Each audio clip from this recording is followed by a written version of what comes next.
आप सुन रही हो insta emperor only on Utkal audio book पर। सूरज की पहली किरणें धीरे धीरे शहर की ऊंची इमारतों को चूम रही थीं, लेकिन नवीन के भीतर रात अब भी खत्म नहीं हुई थी। एम्पायर टावर का पतन सिर्फ बाहरी था, उसका असली चेहरा अभी भी कहीं गुप्त था।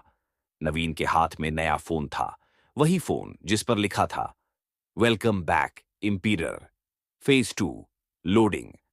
फोन अनलॉक होते ही स्क्रीन पर चमकते हुए शब्द उभरे, digital resurrection protocol initiated. Naveen ने फटाफट स्क्रीन देखा। सामने खुला एक नया डैशबोर्ड, हजारों सोशल मीडिया अकाउंट्स, नेटवर्क्स और लाइव कैमरों का विशाल नेटवर्क। सबसे ऊपर लिखा था लेवल 5 रेल्म्स ऑफ कंट्रोल। यह सब क्या है? नवीन ने धीरे धीरे कहा।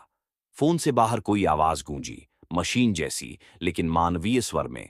नवीन, अब तुम खुद एम्पायर हो, लेकिन सावधान रहो।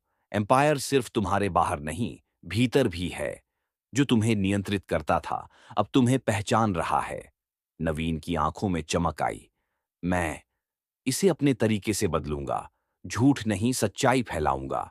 लेकिन तभी स्क्रीन पर चेतावनी चमकी, इंट्रूडर अलर्ट, आरमान सेठ, नेटवर्क डिटेक्टेड। 10:30 सुबह। City surveillance. नवीन ने फोन के जरिए पूरी शहर की डिजिटल निगरानी चालू कर दी। हर कैमरामैन, हर लाइव स्ट्रीम, हर इंस्टाग्राम और टिकटॉक अकाउंट, सब उसके हाथ में था। पर उसे पता था कि यह शक्ति सिर्फ दिखावा नहीं थी।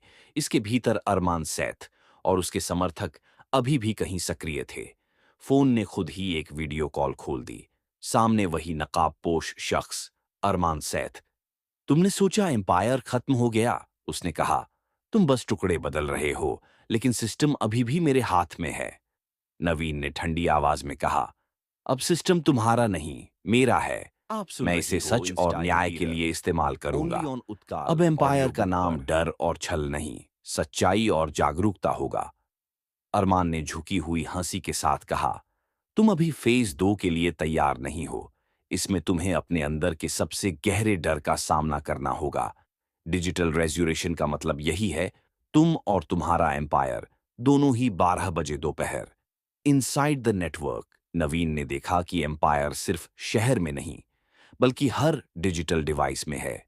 हर फोन, कंप्यूटर और कैमरा उससे जुड़ा था। वो खुद को देख रहा था, लाखों लोगों के स्क्रीन पर, उनका चेहरा उसकी स्क्रीन पर। कभी उसे लगा कि वो इन लोगों को नियंत्रित कर रहा है, लेकिन असल में ये एम्पायर उसकी मानसिकता को टेस्ट कर रहा था। फोन ने ह्यूमन इंटरफेस खोला। स्क्रीन पर लिखा, face your fear, enter your mind. Naveen ने गहरी सांस ली। वो स्क्रीन पर क्लिक किया और अचानक उसका चारों ओर का कमरा बदल गया। वो अब अंधेरे कमरे में था। चारों तरफ डिजिटल कोड्स और चमकती स्क्रीन। हर स्क्रीन पर उसका बचपन, उसके डर, उसकी माँ और अरमान सैथ की फाइल्स झूल रही थीं। और बीच में एक लाल बटन था, push to reveal true power. Naveen ने सोचा, अगर मैं इसे दबाऊं तो क्या मैं खुद एम्पायर में खो जाऊंगा? लेकिन तभी स्क्रीन पर लिखा आया, true power equal control without losing self. Naveen ने आंखें बंद की और बटन दबाया। The digital resurrection. जैसे ही बटन दबा, उसके अंदर अजीब सी ऊर्जा दौड़ गई। उसने महसूस किया कि वो हर डिजिटल डिवाइस से जुड़ गया है, लेकिन उसके मन की सोच सबसे तेज थी। कहाँ देखना है, कौन नियंत्रित है, कौन झूठ बोल रहा है, सब कुछ उसकी पकड़ में था।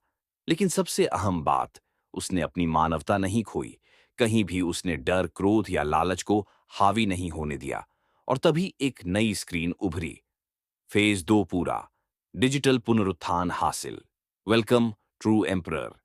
नवीन ने महसूस किया, एम्पायर अब सिर्फ उसका नहीं, सभी का था। सच्चाई फैलाने की शक्ति, झूठ उजागर करने की क्षमता और डिजिटल दुनिया में जागरूकता लाने की जिम्मेदारी, अब ये उसके हाथ में थी। Evening city awake. शहर अब सामान्य था।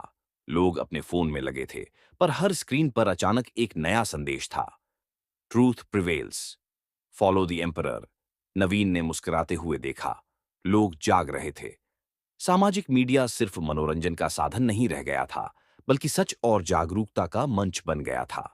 लेकिन नवीन जानता था, अरमान सैथ अब भी कहीं पीछे छिपा है। डिजिटल रेजरेक्शन का मतलब सिर्फ शुरुआत थी। अब असली खेल शुरू हो रहा था, जहां एम्पेरर और एम्पायर दोनों जीवित हैं। नवीन ने अपने फोन की स्क्रीन पर एक नया नोटिफिकेशन देखा। Phase 3, global awakening, task assigned, और उसने धीमे से मुस्कुराते हुए कहा, तो चलो, एम्पायर की अगली कहानी शुरू होती है।